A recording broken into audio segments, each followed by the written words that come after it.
Recording. Again, good morning, everyone. This is Dr. Garais. This is week 7. And this week's chapter is Musculo-skeletal. And this is a pretty neat chapter because this is definitely a chapter you will see again in anatomy and physiology, and it will help you immensely in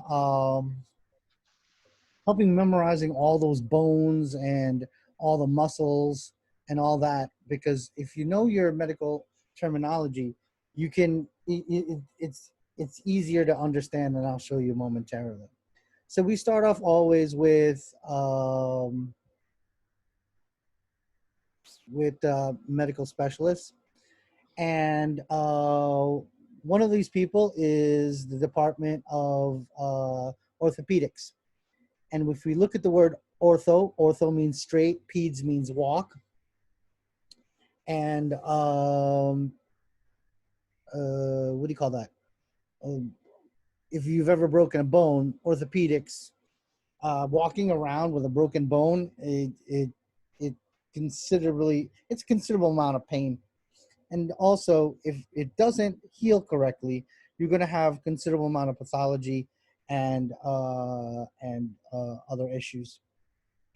Now, that's the muscles and bones, but there's also the spaces in between the bones, and that's the joints, and those joint spaces have fluid in it. So if you look at the term rheumatology, logi or logist, study of, or a person who studies, rheumat refers to the fluid that's in between joints. And you will learn in anatomy and physiology that your movable joint spaces, also known as your synovial joints, they have water in it and fluid in it. And that fluid has to be clear and free from debris, free from inflammation or infection. And when you have it, inflammation or infection of your joint space, you have an arthritis, and the plural of it, arthritides. So rheumatology is a subspecialty of internal medicine, and they're the specialists at that. Orthopedists are a subspecialty of Department of General Surgery. So these people go to surgery first, before closer to 5 years, and then they go through orthopedics. So these people got a lot of education underneath their belt. So let's get down to brass tacks, and how can medical terminology help you memorize muscles and bones? So the first thing that you'll notice here is that there are certain muscles that mimic a shape. So if you look at this muscle right here, which is your deltoid, it looks like a triangle, if you could see that here. Oid, similar, something that's similar, right? That's the suffix meaning similar to. And delta is the Greek, it's a Greek letter, and it's in the shape of a triangle. So your deltoid is your triangular shaped muscle that's over your shoulder, it's on your shoulder. Now you have another one here. If you could look here, this looks like a kind of, it's not a really great view, but it kind of looks like this shape. So if you look at the shape of a trapezoid, here's your trapezius muscles.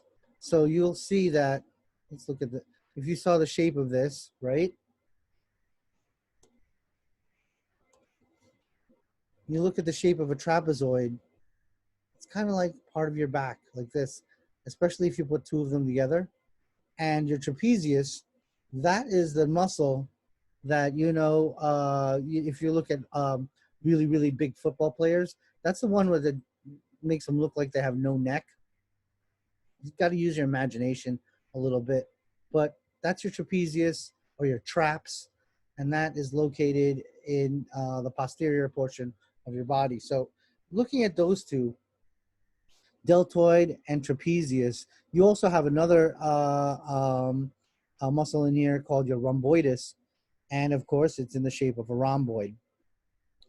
Another thing is that they classify muscles as, they classify it as how many heads or bellies.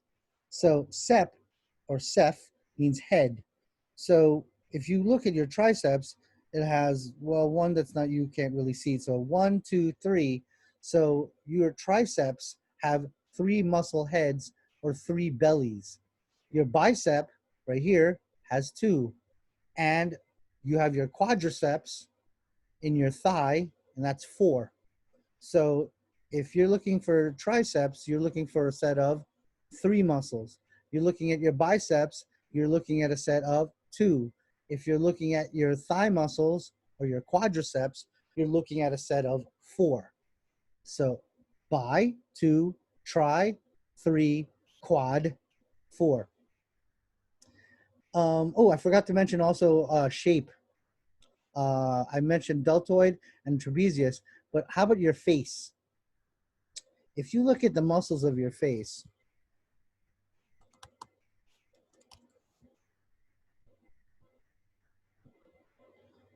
you'll notice you have a round muscle around your mouth. So that has to be the orbicularis oris. So it's an orb or a circle. And you also have, you have your orbicularis oculi. And of course you have superior.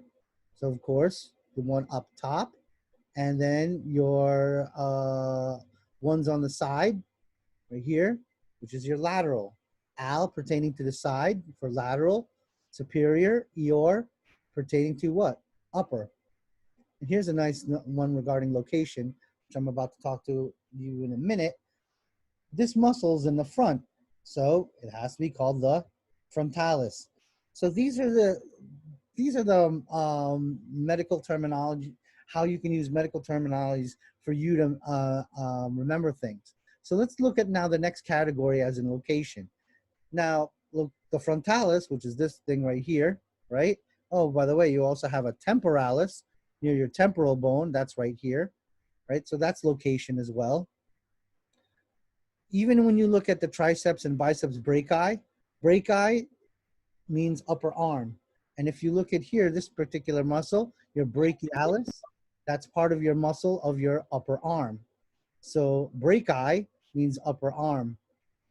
Femoris means you're the biggest, the muscles covering the biggest bone, which is your femoral bone or your thigh. And you have muscles like this, sternocleidomastoid. So that's a muscle that has 3 connections. Sterno connects to your sternum, cleido connects to your clavicle right here, and then mastoid, which is your mastoid process, or part of your skull bone that sticks out right here.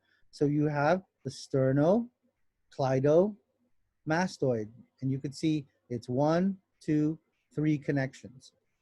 And knowing your medical terminology, you'll know exactly, oh, that's the muscle that's here in my neck and helps me my neck turn.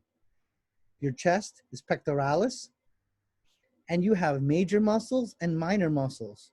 You have maximus and minimus muscles. So a major muscle will be the larger muscle, like the gluteus maximus and the pectoralis major. They're larger muscles. But you have medius and minimus, and you have your pectoralis minor. So those have to be the smaller muscles. And right here, the term rectus, rectus means straight.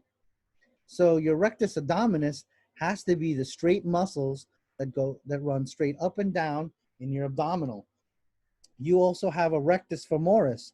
That has to be the rectus muscle that's going straight up and down near your femoral bone or your thigh. So you could also see this as well. You see how these are like they're like diagonal, and that's called your obliques. So that's your external oblique or external abdominal oblique, and then of course you're going to have internal ones as well. And also this is too regarding shape. These are your serratus, because they look like little like serrations on a knife. So these are, because if you know your medical terms, it's easier for you when you go to anatomy and physiology to memorize all these muscles. And definitely when you go to graduate school, there's origins and insertions. There's all these. They separate even the major muscles into smaller muscles, and knowing how you name them and might give you a clue when you're doing laboratory and identification. So let's jump right into some of these combining forms. So you'll notice maybe you ate some chicken or drumstick once or twice. Did you notice that there's like a skin underneath the skin, and that it like connects into like this connective tissue that's like tough that you don't eat too much?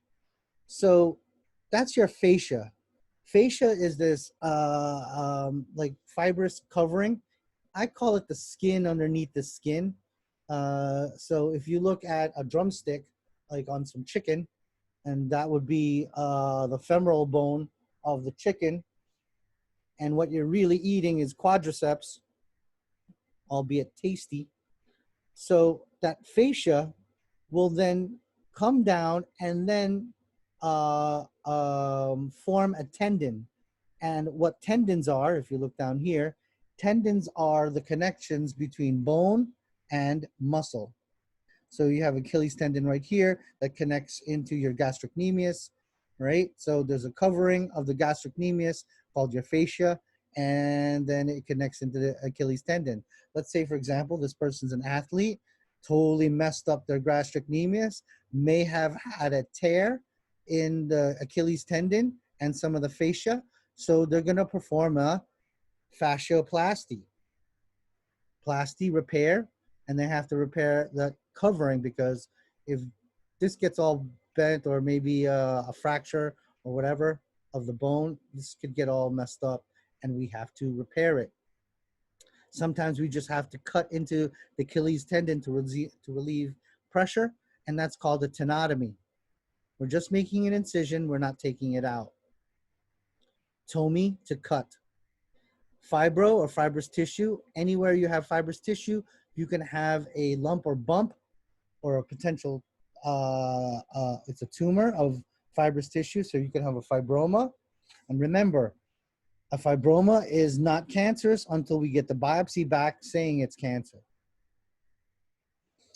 Now, we have smooth muscle and skeletal muscle. Now, I gotta do a little bit of anatomy physiology just to catch us up. So you have smooth muscle, and this muscle is also known as visceral muscle because it's in the guts, and you have no control. It's involuntary. In meaning no or not, airy pertaining to. So your brain takes over, and a lot of this are in your guts, like your stomach and your small and large intestines and your esophagus. Okay, and that's smooth muscle. Now, of course, we have cardiac muscle. You also have little to no control over that. And of course, you have skeletal muscle, goes also known as striated. It goes, and if this is striated or striped, this one is also known as smooth muscle. So we have three types of muscle: smooth, cardiac, and skeletal. So skeletal I can control, cardiac and smooth I can't. Okay, that's our quick primer on the three types of muscles. Well, this visceral or guts, that's leiomyo. Leiomyo is smooth muscle, and you can have a tumor of smooth muscle. And again, we will refer back to this. So leiomyo is smooth muscle, and I don't think they mentioned it in this particular chapter or further down. Rhabdo is skeletal muscle. So if I had a smooth muscle tumor, I have a leiomyoma. If I had a skeletal muscle tumor, I have a rhabdomyoma. Okay, and again, rhabdo for skeletal muscle, and leiomyo. And of course, we already know cardiac, right? So I could have a cardiopathy or cardiomyo or cardiomyopathy would be pathy, process of a disease of heart muscle. I could have a leiomyopathy, disease of smooth muscle. I could have rhabdomyopathy, skeletal muscle. And maybe you've heard of rhabdomyolysis. That's when you work out too much and um, you tear your muscles. Not fun. Muscular, of course, AR pertaining to muscles. Myo, we already seen a little bit of that. So when you have rhabdomyolysis, it's probably secondary to myorexis. So you're working out too hard, too long, and you start tearing muscle. And then once you start tearing muscle, the muscle will start breaking down, and you'll get myolysis. Tendoplasty is just another word for tenotomy. And it's also part and parcel of surgical repair. And you could probably do all of this from the diagnosis of tendonitis. And sometimes tendonitis can be so bad that orthopedics might have to brace you up, either put you in a brace or cast you. Now, when we put a cast on your foot or your arm, it doesn't necessarily mean that you broke something. Well, you did break something, but doesn't necessarily mean you have a fracture or a broken bone. It's just that we want to immobilize the area so you won't use it. So it gives your body some time to heal. Myalgia is muscle pain, right? Myasthenia, that's asthenia means weakness or debility. And this word is part of a pathology called myasthenia gravis. And myasthenia gravis is when your muscles progressively fail during the day because you're missing a certain neurotransmitter in your nerves. And so as the day progresses, you get weaker and weaker and weaker. Now, this is okay until it starts affecting your heart and your lungs. So in the beginning of the morning, a person with myasthenia gravis, maybe you'll have some trouble walking, maybe can't raise their arm, but by, I don't know, midday, they won't be breathing. So it gets kind of scary. Myopathy, we already talked about. Hemiplegia. Plesia means paralysis. And if we're talking about paralysis, paralysis, lysis means breakdown. Para means alongside. And let's look at what that really means. So if you look at your spinal cord and nerves, here, you look at your spinal cord and nerves. This is your spinal cord, and these are your spinal nerves. If I ran a knife and I broke down all these things alongside my spinal cord, you won't be able to move. That's why when you fracture your neck, from wherever that fracture is on down, you have considerable amount of damage, and in the form of paralysis, you won't be able to move. And depending on how bad the damage is, if it's transected or cut outright, you're done. You will definitely not be able to move from that point on down. Because you remember, nerves, well, I not remember, I haven't said it yet. Nerves are things like they're wires that if you cut it, there's no way for you to repair it. Well, at least not in this modern day technology. Myopathy, that's suture, you're suturing up your muscle, of course. Sarcoma, myosarcoma is definitely a cancer. Sarcoma is a malignant tissue tumor. So myosarcoma, maybe you've heard of sarcoma before. Maybe with respect to HIV and full-blown AIDS, you may have heard the term Kaposi sarcoma. Here are movements, okay? And flexion. and extension. If you'll see the movements, there'll be one side and there'll be another side. And remember, when you have two things that look alike, like flexion and extension, memorize one like your life depended on it, and the other one is simply the other one. And what flexion means is, you see this joint space here, right here, where the elbow is? If you look at this, this is 90 degrees. So when you stick out your arm, it's 180, then it goes to 90, and then if you put it closer to your shoulder, then it's less than 90 degrees. Hence, the angle of the joint is getting shorter, and that's flexion. And the exact opposite is extension. Abduction is the movement of the arms and or legs towards midline.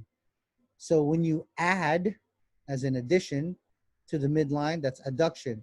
But when you abduct somebody, you pull them away. So abduction is moving away from the midline. And again, it's another set of pairs. This one's easy. Rotation or circumduction. That's easy. It just means to rotate. Pronation and supination. This is how I always remember it. Putting your palm down, palm, pronation. And then, of course, the exact opposite is supination. And we talk a lot about this in neurology and in nerves because that's pronation and supination. You know, when you kind of play patty cake, that's testing certain neurologic things, and that's important. Those of you who've ever twisted your ankle or maybe wore heels that you shouldn't have, you could have an E version, right? And E means towards the outside, and inversion is when you like twist your ankle towards the inside. So this is going outside, and this one's going inside, and this is the right foot of my patient. So memorize one like their life depended on it, and the other one is simply the other one. I just remember inversion, my ankle went in. Now for dorsiflexion and plantarflexion, it's kind of weird. So because the dorsum of your foot is up here, but the way I remember it is, where do you plant plants? You plant them into the ground. So when the toe is pointing towards the ground, that's kind of how I see like plantar flexion. And the other one is simply dorsiflexion. And this is important because when you assess your Babinski planar, I'm not planar, Babinski plantar plantar test, and that's a test for transection of the spine in the emergency room. You also have bones. The ones in blue, that's your appendicular, because these are your appendages. Okay, so anything that sticks out, or your arms or your leg, that's an appendage. And your skull, your spinal cord, and your rib cage is your axial skeleton. You know, an axis, like a top. Okay. So let's look at some of these bones. Now, your wrist bones are called your carpals. And your, let's see if I have it down here. No, they don't. Maybe they have it here. Nope. So your carpals are your wrist bones right here. Now your tarsals are your ankle bones. Now your wrist is now going to start turning into your phalanges or fingers. So your palm are called your metacarpals. And we know meta means change. So changing from your wrist to your fingers. Now you'll also notice that your toes are also phalanges. So how do you tell the difference between your fingers and toes? Well, the way we document it is phalanges upper extremity versus phalanges lower extremity, or phalanges UE or phalanges LE, or lower extremity. And the way we count, like which one's the thumb, we count starting the thumb, and the thumb is 1, pointing finger is 2, middle finger is 3, ring finger is 4, and your pinky is 5. So if I had a fracture of my right hand and my right pinky, that would be a fracture of my 5th digit upper extremity right. And that's the way we document it. So we know exactly. And if I hurt my big toe, my left big toe on my patient here, that would be goes first phalange, lower extremity, left, and that's how we document if it's fingers or toes. Cervix or cervical pertaining to your neck, costal, your ribs, subcostal. So that's the space underneath your ribs, and that's really important because your subcostal area, you ever poke somebody in the chest? It's painful because there's an artery, vein, and nerve in the subcostal area. And your intercostal spaces, or the spaces in between your ribs, are important landmarks for not only CPR, but also for cardiology and pulmonology. Cranial, skull. So if I'm doing a craniotomy, I'm actually cutting into your skull. We really don't like doing that. But if there's too much fluid pressure or intracranial pressure due to a bleed, I have to take a drill and put a hole in it. Humerus, or your funny bone, that's your upper arm, also known as your brachium. Metacarpals, we already discussed. Phalanges, we already discussed. Now your vertebrae, or your backbone. So itis, inflammation or infection of your vertebrae and backbone. Now that's really dangerous because we already now know what's inside the vertebra singular, or vertebrae plural, is your spinal cord. And like I said, regarding your spinal cord or any nerves, once you cut it, there's not a darn thing you could do about it. It's cut. It won't be able to glue back together again, hence the paralysis.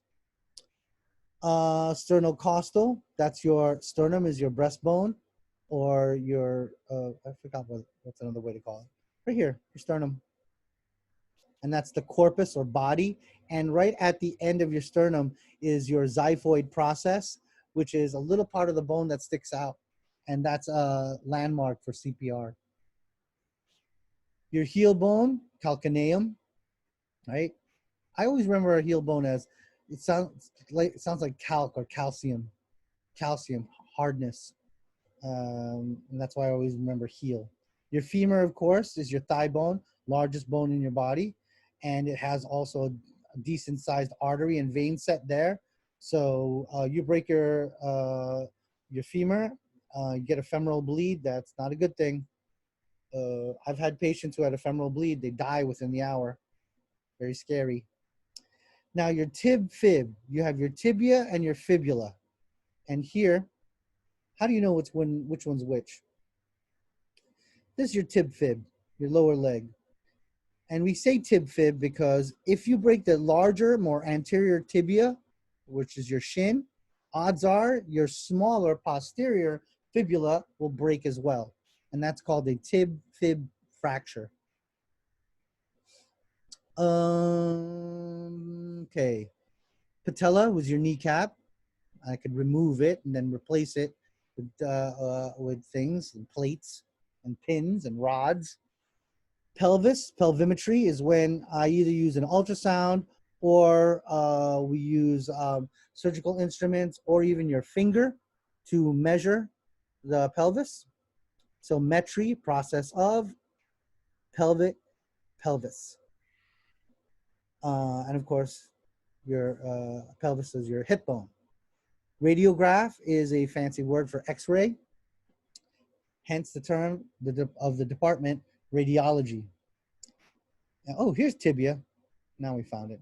Didn't see it earlier. Now, ankylosis. Ankylosis means when the bone is bent or crooked, and they're usually talking about your spine. Joint, of course, is the spaces in between bones, two bones, and rheumatology, they're experts at this thing called arthritis. And arthritis is tough stuff, man. I have rheumatoid and gout. It's so painful. And we need that specialist of rheumatology. I love my rheumatologist. So if you ever need one, give me a call. There's one. I have a really great rheumatologist. She's like my 5th one already, so that's how I know she's good. Costochondritis. Now, costo ribs, condor is cartilage. And the only difference between bone and cartilage is the amount of mineral deposition in it. So bones are hard because they have things like magnesium and calcium deposits in it. But cartilage has far less, and that's what makes cartilage more flexible. And you need a little bit of flexibility in certain areas, like your spinal cord. There's a whole bunch of cartilage here. Your spinal cord has these intervertebral discs. They're made out of cartilage. You also have cartilage here on your rib cage because your rib cage needs to move a little bit.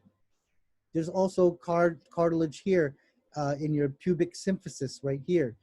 And that has to bend the hips, especially for childbirth and to accommodate baby. Lamina, that's a part of the vertebral arch. Let's show you a picture of that.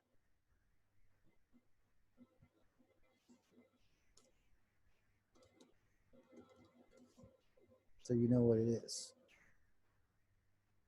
Come on, come on, come on.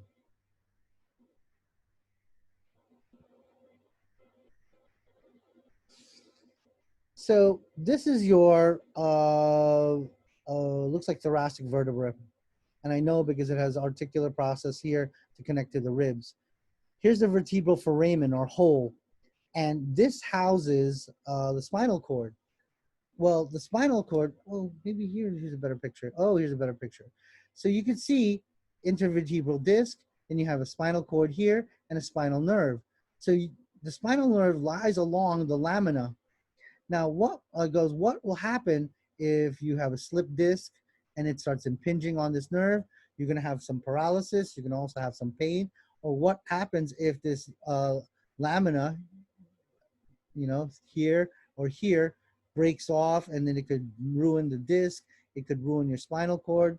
So you could see that there's your spinal cord.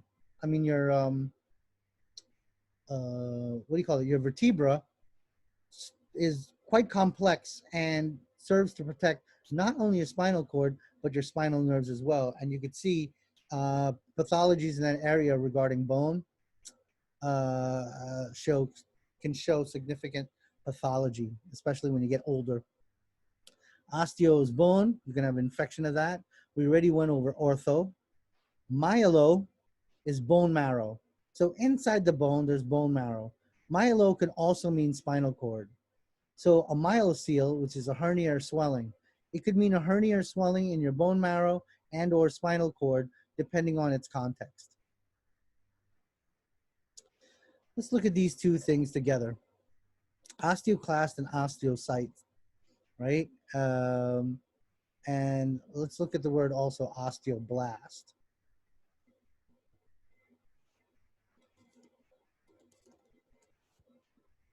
Look it up. Now, your bones are stronger than steel because the one things that bones do that steel can't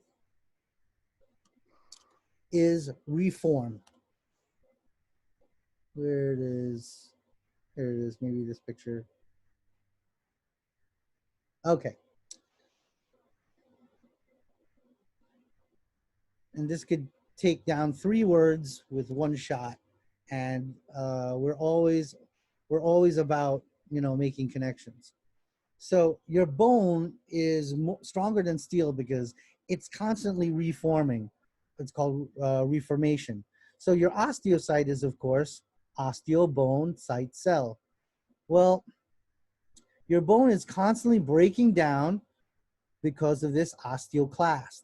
And when it breaks down, it recycles some of the parts to make new and immature bone cells. And that's called the osteoblast. So as you're growing, there's this constant recycling of osteocyte breaking down by the osteoclast, growing back up through the osteoblast, and it goes round and round and round. The problem is when you get older, you start favoring breaking down versus building back up. So you remember that osteocyte, mature blood cell, mature bone cell. Osteoblast, immature bone cell. Osteoclast, the cell that breaks down bones. And then you can see all these neurotransmitters and hormones and such, but that's for another time. Okay, so that's 3 words in a row: osteocyte, mature bone cell, osteoblast, immature bone cell, osteoclast, um, uh, cell that breaks down bone.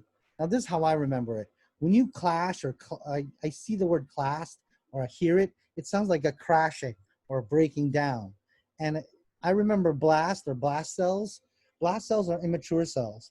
It was a blast being young because I was immature. Didn't really have to go to work. Didn't really have to do anything. So it was a blast being young and having no responsibility. And that's how I remember those 3 terms. Site osteodesis or arthrodesis. Sometimes we have to immobilize a joint through pins and screws. That's one way to do it. Osteomalacia is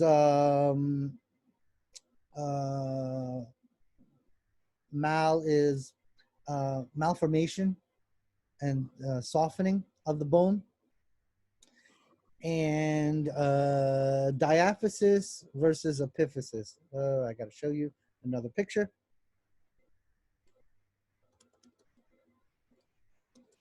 Here's a classic diagram of a long bone. And if you look at the long bone, where is my picture? Oh, it's so small. Okay, there you go.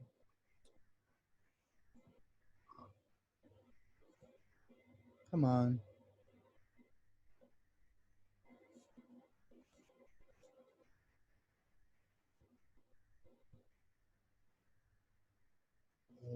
Why Samuel L on my, all right. If you look at this, which they're not, let's get another picture. Let's get another picture. Okay, much, much better. If you look at a bone, right, a long bone, the long part, dia, complete or thorough part, that's called your diaphysis. Epi means on top of. So your epiphysis is the ends of the bone. Epi on top of. And then you have epiphyseal cartilage, right, which is here and here. So diaphysis just means the shaft or the longest part of a long bone. So if my patient has a diaphyseal fracture, that's where? Here. If it's a epiphyseal fracture, it's where? It's on the ends. That's all that is. So that's diaphysis versus epiphysis. Here's a common pathology called osteoporosis. Porosis, osis, abnormal condition, osteo, bone, por is for porous. Now, osteoporosis usually affects women at and or beyond childbearing age. And it's because, remember I just talked about reformation of bone and then the osteoclasts? Well, the osteoclast, that cell also breaks down bone in women so that we can grab up the calcium to make milk for baby. Now, what happens even after baby, starts growing up? Well, it doesn't really quite go back to the process it was before. So in female in physiology, there are times when you start leaking out calcium and magnesium, and then you'll have forms of osteomalacia known as osteoporosis. Now, the 2 major ways to combat that is, of course, diet and exercise. You increase your calcium intake, not your calcium pills. And if you're in my pharmacology class or my other clinical classes, I'll tell you exactly why. That's a 20-minute lecture, right? But your body likes food. It doesn't like pills. So, and of course, why exercise? Because if you don't use it, you lose it. So if you're constantly working out, your bone will also be forced to reform and to be more efficient. Oh, there's a picture I was looking for. There's your diaphysis. epiphysis, your epiphyseal cartilage here in the end. You also have your periosteum. Peri means surrounding, so that's got to be the outer layer of bone. You also have an inner layer of bone, endosteum, and now you could see that bone is not just one big solid thing like a piece of wood. It's actually a living thing with arteries and veins and bone marrow and fat. A lot of interesting things in that picture, but we will reserve that for anatomy and physiology. Osteomyelitis, see, inside the bone marrow, there's inflammation. Arthroscopy, very common in the Department of Rheumatology. It is much better than your classic knee surgery. And you could see we could do surgery. And this is a really cool trimming instrument. It's like a rotor rooter, and it comes in there and it like spins around and then carves out all the nastiness. And of course, you have an irrigation instrument. We either fill this up with gas or most commonly water. And then we could suck up all the debris, and of course you can get to view it and get to play back the videotape. Hip replacement, and remember that term arthrodesis, right? That joint, we want to fixate that joint so we can put pins and screws, and this is a very extreme form of hip replacement or hip repair. More bones. It's actually the same picture, but you can quiz yourself here for future reference. Here's the different kinds of fractures, right? Transverse, running across, oblique, comminuted, and this one right here, this is a partial fracture, typically that happens in, or is it this one? Is it 8? Typically happens in children under the age of 5, and that's called a greenstick fracture. That's not, it's a partial break because children are rubbery. They don't have a lot of magnesium and calcium yet. So when they fracture a bone, it's usually incomplete. It'll bend on one side, but it will partially break on the other. Here's your spine. And the spine dealing with your neck, of course, is your cervical. The spine dealing with your chest cavity and your ribs is your thoracic.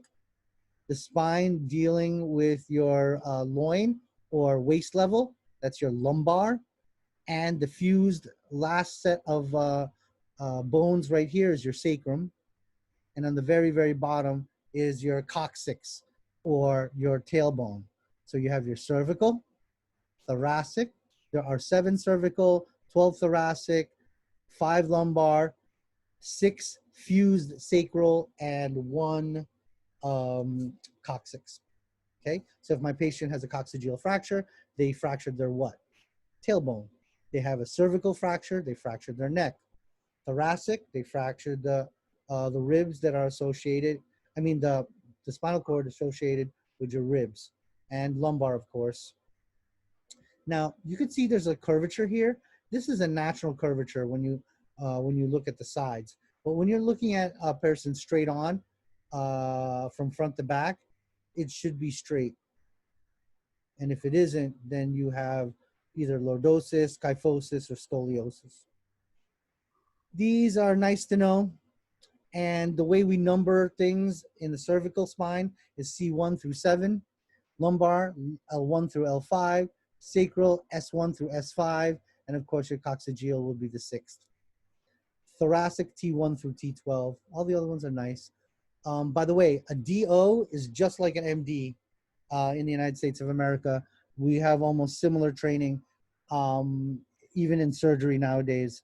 So there are many times you're seen by the doctor, and it could be a doctor of osteopathy. And because back in the day, like in the 1920s and stuff, doctor of osteopathy believed that a lot of your problems, pathy, right, your diseases, came from bone and the misalignment of bone. Now that's very different than a chiropractor, but over the years, their training has morphed into almost it's almost identical to medical school.